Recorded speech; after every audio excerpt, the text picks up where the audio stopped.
all for having me. I'm so excited to be here. As mentioned, this can be a very tough subject to hear, but I am happy to be able to be here to talk to the community because this is something that impacts our community. And not only are we the ones who are doing the work to make sure that we're stopping trafficking here in Georgia, but all of you can be advocates in the work too. So I just want to take this time to create an opportunity to just give some education around the topic so that you can bring it back to your communities, because you can be an advocate as a church member, you can be an advocate as a family member, you can be walking down the street and see different signs that may lead to you saving a life. So we'll take a little dive into what trafficking is. Most of this conversation will be in regards to sex trafficking. That is what our organization specializes in. Wellspring Living is a nonprofit organization that is faith-based, and we work with survivors of sex trafficking, both youth and women.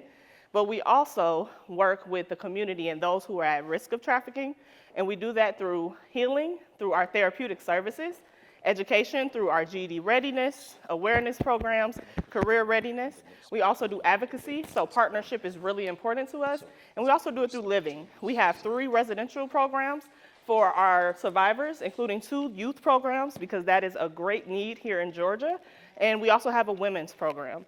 Along with us having 2 retail stores where all money goes back into our survivors. Also us having a community-based program for our graduates. So when they graduate from our programs where we pour into them, they are still poured into in their own communities.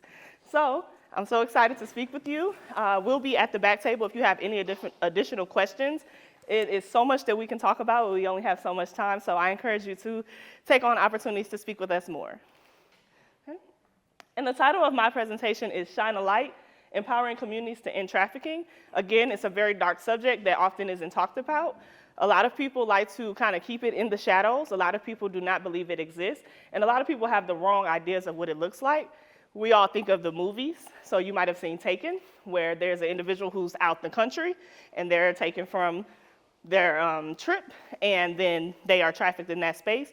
But I can guarantee you and tell you, with working with survivors myself in our girls' residential program, about 90% of them were taken or were exploited by someone they knew or became familiar with.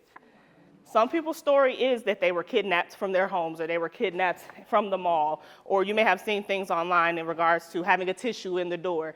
That is some people's story, but most often, from survivors, we hear that it is their family member. Wow. That is the most increase that we've seen over the last, a year. There's been a lot more reporting in regards to being trafficked by their family members. We hear stories about trusted adults. So that's your coaches, your teachers, your family friends, your neighbors. Grab that, thank you. Now you can hear me? Okay. That can be your coaches, your teachers, your family friends, people within your own community. We also hear stories about what we call seduction, or the Romeo method. This is when an individual is approached in regards to a relationship. So a lot of things that we see with our young men and our girls is that they're meeting people who are telling them or are a few years older than them, and they are showing romantic interest in them. And then from there, it becomes a situation where they are groomed. So it starts with them priming the target, learning more information about them, and then going into a space where they're showing them they can meet that need. So mom may be in a situation where her and her daughter aren't getting along. The daughter doesn't feel comfortable talking to mom. The teen gets upset and starts to share with her friend or someone online or a person in the community who they feel like they've connected with about all the things that they're experiencing. Based on what is shared with them, they go into a space where they start to show that I can be that support for you. I can be the person that you can lean on. Your self-esteem is low, I'll pour into you. So they look for things in the individual to manipulate them in that situation. So as much as individuals go into this space of like stranger danger, we do teach that, but we also encourage people to also teach about respect, self-esteem, looking for different signs of someone trying to control you, not sharing too much of your personal information online. Just different things that people would take to try to pry on your weak moments or your different information that they learn about you. So for today, we do have some agreements. As mentioned, this can be a tough subject, but we always ask people to continue to be curious. So later in the day, if you want to ask any questions, we welcome all of them. There's no judgment. We ask for you to be real. If there are stories that you may have about people in your community, or if there's stories about things that you have saw, or even something that you may be experiencing yourself, we welcome you to share that with us so we can help you navigate through that. And also leave space for other individuals if they may share to provide that space for them. We ask that you also share the information, not in regards to sharing anyone's personal stories, but making sure that nothing in this room stays in this room in regards to spreading out the information for everyone else. And if there's anything that is missing, we would like for you to share with us in general on how we can continue to grow in the community as we share this information out. And as mentioned before, also take care of yourself. So if at any moment it feels like too much, please step away and we welcome you to join us back at any time.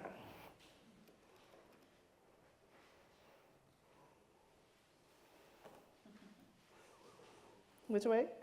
Oh, thank you. So this here is just one of the quotes that we often share with people, and it reads, "I am only one, but still I am one. I cannot do everything, but still I can do something. And because I cannot do everything, I will not refuse to do something that I can do." Again, just remembering that this may not be your particular fight or your story, but you can be a part of the fight. And you may be that one individual who could just be that one drop in the ocean that helps one person, so we want to create a ripple effect. So anything you learn, anything you feel, any talent that you have that may be able to support a survivor or anyone at risk, we encourage you to use it because your story is power. Okay. By definition, human trafficking is the use of force, fraud, coercion to obtain some type of labor, body part, or commercial sex act. So again, as I mentioned before, a big piece of trafficking is the force, fraud, and coercion. A lot of the ways that people are trafficked is based on manipulation. This could be seen in posting different things online. So Ms. Didi may have an opportunity where she wants to get into modeling. And I go online and I look for a post, and they say that they're sharing different modeling opportunities. I have a survivor who I worked with who answered one of those calls, thought she was going to a photo shoot, didn't see her family again for 3 years. Oh, God. So just knowing that you have to look out for certain things, you have to make sure that you're not following people or looking out for people who may be adding you to their social media and things of that such who you are not familiar with. Sharing with people where you're going, what's going on, and just truly paying attention because one moment can turn into years of you losing time with your family and loved ones.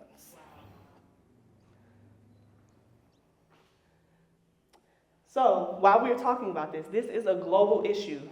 Again, this is something that happens around the world. 20.9 million people are trafficked every year. In Georgia alone, there are 400 million people who are trafficked every year. Georgia is one of the top 10 states. Georgia is also, including Atlanta, one of the top cities. And the reason this is an issue is because the availability that we have. So we have our traffic system. So you have 285, 20, 75, 85, 400. They connect to multiple states, so it makes it very easy to get in and out and move people around. You have the largest airport in the world where people can go from state to state and go unnoticed. They can go to different countries. So we have very big vulnerabilities in that space. But then we also have it too where we're known for certain opportunities and events. So we host very big concerts, very big sports events and things of that such, which can lead to other people being able to connect in those spaces because there's so many people around where people can go unnoticed. We're also known for things such as entertainment. So you have situations where people come here because they want to be an actor, they want to be a rapper. We have an industry including our strip clubs and things like that that are glorified, that bring people here and put them in situations where they become more vulnerable. As mentioned, this is a billion-dollar industry, so this is why this is such a big issue. It's about money and it's about power. This is just to give you a breakdown of the math on why this is so hard for us to approach. One girl at a cost of $50 for 15 minutes gets you $200 in a day. If you times that by 4 hours, 7 days a week, you get $291,200 per girl per year for 4 girls, which gets you $1 million, $1,164,800 a year. So this just shows you a glimpse of what this looks like for the exploiter And their exploiter does not have one face. It's not just men who are exploiting, there's also women. This could show up as being the big sister, being the motherly figure, being a peer who's just a little older, or a peer who comes to school with all the new items and their hair done and just feeling like they have it all together, who glorify the life. This is what the exploiters are getting. It's not just individuals, it's corporations, it's corruption, and it's driven by the money. We hear a lot of things of what sex trafficking is, and which, again, for some people this could be their story, but you also hear a lot of different myths. We hear a lot of stories about the white van. Our company tries to tell people to make sure we go beyond the white van. You do have situations where people are kidnapped, and you may have someone who may be pulled into a van per se, but we always want to tell people that is not the only way that people are trafficked. Right. We also have this idea that it only happens to girls. We have opened up a facility right here in Georgia, first of its kind, to recover for all genders because boys are also trafficked. We are just now getting to a place where we're hearing more about it because people are now speaking up and there's a light being shined on it. We don't think it didn't exist. We're just in a place where more people are being educated and now they're aware of what's going on. But we do see boys. We also see men. And a lot of people don't understand how that can happen to an adult or how that can happen to a man. A lot of men don't speak up because they are concerned about how people may perceive them. But it does happen. It's not just something to talk to our little girls about, it's something to talk to everyone about. And you may wonder, how could that happen to an adult? Because people feel like adults can't be trafficked. They can. A lot of times it's based on vulnerabilities. What we see with our women a lot of times is that they're offered different opportunities, or they're in a situation where they're trying to survive. So we hear a lot about survival sex. And we have to have a lot of different conversations in regards to what does that look like, because sometimes when I'm talking to a young lady and I'm asking them if they're being trafficked, the first thing they say is no. But then when I dive a little deeper and I say, well, can you stay with your boyfriend if you do not exchange sex? And they pause. Do you feel like you have to have sex to have somewhere to eat, somewhere to sleep, to feel comfortable, to feel like you're safe? And in that moment, a light bulb goes off and a story of trauma begins. So with our women, a lot of time we're seeing they're trying to make sure that they can feed their children. They're staying in uncomfortable situations. They're trying to be reunified with their children. They're looking for love, and they feel like they're being accepted in this space, and they're experiencing different things where in order for them to stay there, their boyfriend or romantic partner is telling them that they have to sleep with their friends. Again, a big piece of this is chains and handcuffs. Everyone has this image of sex trafficking just being something where someone's in a room that's dirty, on a dirty mattress with handcuffs and chains. You're walking past survivors every day. It's not about physical all the time. A lot of it is mental. So as much as we may think, oh, you should be able to get out of this, again, they're priming them, they're looking for the vulnerabilities, and they're using that as an advantage. So as much as we may feel like someone's walking around in the finest clothes, living in the best house, they can be trafficked in that moment and none of us would know. Sometimes including them. We have so many situations where we're talking to survivors and we spend months explaining to them what happened, and then something goes off in therapy where they understand what's going on. Moving to different locations, sex trafficking does not require for you to be moved out of your state. It doesn't even require for you to be moved out of your home. It could be happening right inside of your home. So someone does not have to say that they have been kidnapped or taken to another place in order for them to be considered a survivor. We talked through kidnapping. Only men are exploiters. That is also a myth. We do have women who also exploit our youth, our women. We also have women who are also buyers, or what you may hear sometimes as a John. So you want to make sure you're educating all of your youth and women in just your communities about pouring into themselves, understanding the importance of having strong self-esteem and making sure that they are respecting who they are and who they welcome in their lives, what they prioritize. A lot of the conversation with survivors and how they got into their space is chasing material things. So you definitely want to be in a situation where you're just paying attention to people and how they're interacting. Do you see someone who seems like they're being controlled? Do they have items that they can't really explain? You don't have a job, but you own every designer bag. Everyone walking around in regards to a survivor does not look like they're not kept. A lot of it is about image. So you may have someone who may not be fed appropriately, and you may have someone who is, again, living in the highest high-rise in Atlanta. just want to share, if someone does not say anything, doesn't mean it did not happen. I think that's self-explanatory. I think we definitely want to make sure we're in a situation where we're encouraging people to share their story, no matter if it happened 15 years ago, it happened. So providing a safe space is how we protect our people, because not only are we here to help teach you how to prevent it, we also want to know how we pour into survivors once it happened. This is something that is a lifelong healing, and you need people in community that you can trust in order to continue your support in healing after services, and you also need connection to resources. And again, you never know what resource you could be. You could be someone's praying partner, and that can make a world of difference. And again, it does not only happen internationally, it happens right here in our backyard. 90% of Georgia's counties have at least one report of trafficking.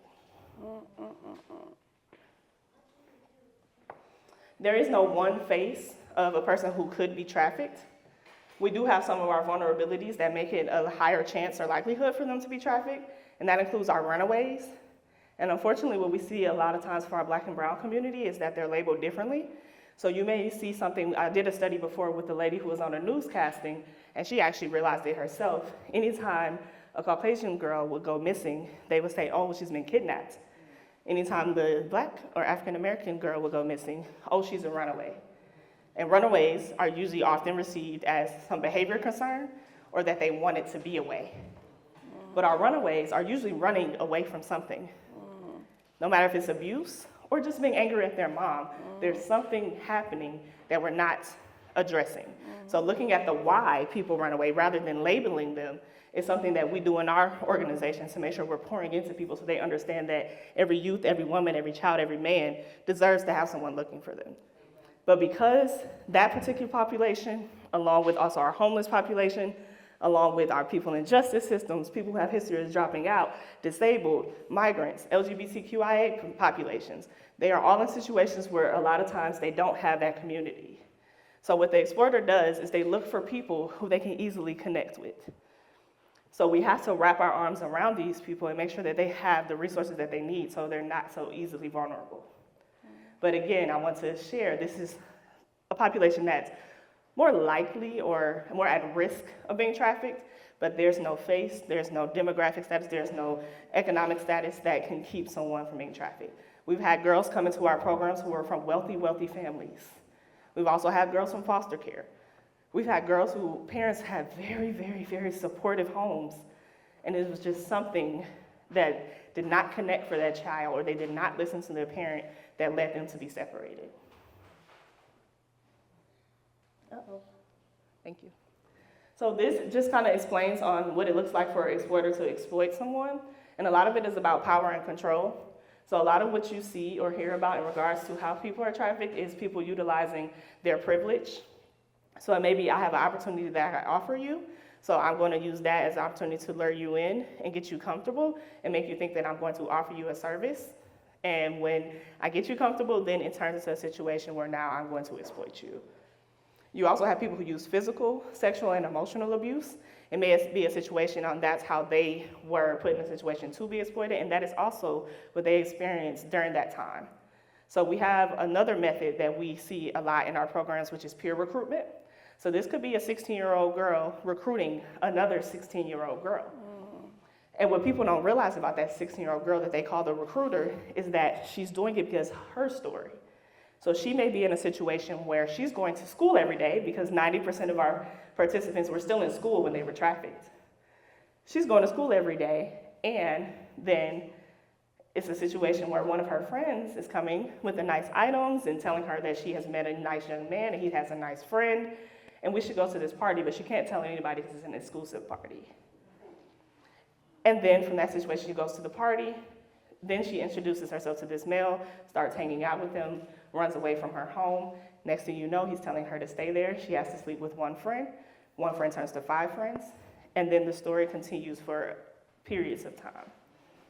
So this is also something we have to pay attention to when we're having conversations with our youth about who they connect with, who they feel comfortable with, not keeping secrets from our families, having some trusted adult, even if that's not you, be okay with if that's your sister, if that's your cousin, if that's someone in the church, allowing your youth to feel comfortable to have some type of mentorship so someone's pouring into them to catch certain things that they may not catch.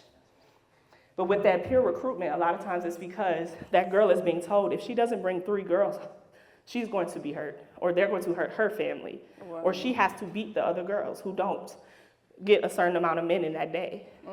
So all of this is about power and control.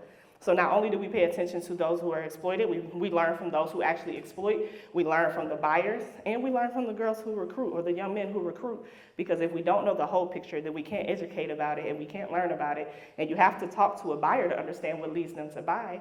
You have to talk to an exploiter to understand what led them to exploit. And a lot of that is the lack of resources and then that greed for hunger and money. So as a community, we spend a lot of time trying to build resources to eliminate that.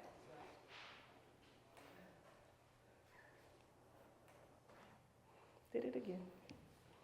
One more, thank you. So some of the things that you may see as a sign for people in your community may be branding. So you may have individuals who may have tattoos that may have someone's name. We've even seen things as serious as barcodes. We've seen things like the 5-pointed crown, because we do have gang affiliation in regards to sex trafficking. We've seen things such as Brandon's girl, just different branding where it just doesn't seem right, like it's more so labeling someone is a lot of what you can see sometimes. You may also see clothing that's not appropriate for the weather. This can be being too exposed, but this can also be covered up. It's a little hard with our teenagers because they all love to wear hoodies, no matter if it's 97 degrees. But you want to be mindful what that looks like, because a lot of times what we saw when we worked in the school is that they were hiding scars. So paying attention to different things, if someone is always overly dressed, a lot of times they may be hiding abuse. And this is not just for sex trafficking, this is in general with doing mental health and working with different populations. You may also see mood shifts. So there may be different situations where this person is usually really happy and now they're really sad. You may see individuals who start to isolate themselves. They don't really want to be around their community and their family. You may see people with unexplained items. You may see individuals hiding apps. This is a big one. You have calculators, cameras, hidden messages on Instagram, making sure that you're having conversations about online and making sure that you know who your teens are talking to, you know who you're talking to, making sure you're not talking to fake pages, and looking for different ways to make sure that your teens are not hiding photos and things of that such, because we see a lot of issues in regards to sextortion, where individuals are sending very private photos and then the person on the other end is then blackmailing them, and this is leading to a lot of our youth committing suicide. Because this one picture is being shared that they're going to share to the whole community, and then they're upset because their mom is going to see it, and they don't know how to respond because they know they did something wrong. So just making sure that you're paying attention to what's on their phones. And then truancy, missing school, not coming to church as often, not being present. And then how you can be a part of this journey is just to believe that it exists, join the different social circles, share on social media, so educate others in that space, and also pay attention to your peer social media and your community social media. Join different events and workshops with people like Wellspring Limits to learn more about trafficking. Support survivor-centered initiatives. You do have some survivors who specifically train or share their stories so people are educated.